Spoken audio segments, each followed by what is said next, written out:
Uşaqlar, deyirəm, xüsusi bir çubuq ola, çubuğu belə tərpədəsən, oyuldu.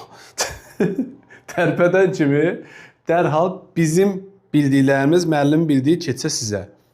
Hə? Təəssüf ki, elə şeylər olmur, amma başqa alternativlər var. Məsələn, qısa yollar. Sən birinci qrupsan, heç nə. Riyaziyyat alınmır, canın sağ olsun. Gücü ver Azərbaycan dili mətnlərinə, ingilis dilinə. Amma buraxılışda mümkün 300 baldan 200'ü götür. 200 oradan götürdün. Blokdan da 50, 60, 100 də nə olsa, axır sən kəsilməyəcəksən. Bilirsən ki, kəsilməyəcəksən, variantın yoxdur. Düzgün seçim eləsən. Ona görə onun çarəsi belə. İkinci qrupsan, tutaq ki, sən riyaziyyatını almır, gücü versən coğrafiya, onun əzbər tərəflərinə.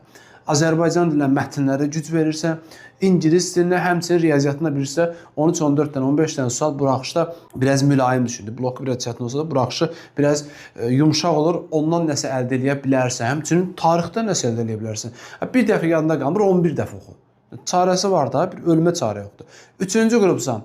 Blok, yəni düzəlməyən tərəflərdən deyilmə. Azərbaycan alınmır qaydalar. Gücü ver mətnə, gücü ver dəli kimi tarixə. Cəmaət 3 saat oxur, sən 6 saat oxu.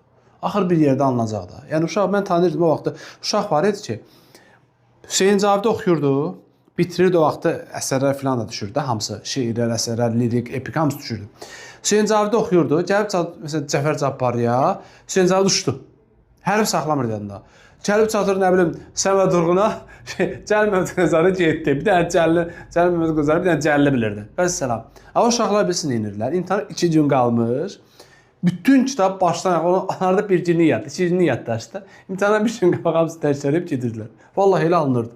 Yəni 4-cü qrupsansa, səndə kimya, sonra biologiya alınmırsa, sən 4-cü qrupun başını burax, keç 1-ə, bəlkə orada bir çarə oldu. 5-ci qrupda siz də gücü təbii ki verməlisiniz nəyə? Azərbaycan dili mətnlərinə, həmçinin ingilis dilinə təbii ki riyaziyyata da siz çoxlu mətn işləməlisiniz. Təkcə demək buraxış mətnləri qəşəngdir, əladır dimi mətnləri. Amma bəziləri demə uyğun olsa da, bəziləri artıq köhnə mətnlərdir, köhnə qaydalarla da. Ona görə həmin mətnlər artıq düşmür, o formada düşmür. Artıq təkmilləşib, daha çətin versiya düşür.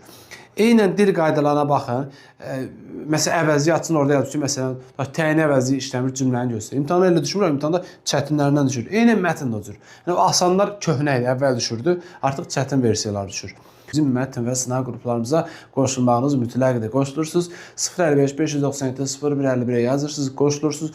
Gedib imtihanda da buraxışda 300-dən 300 yıxsa, məndən bir dənə iPhone 16 əldə edirsən, şirlənirsən özün üçün. Yaxşı, uşaqlar, hələlik bu qədər.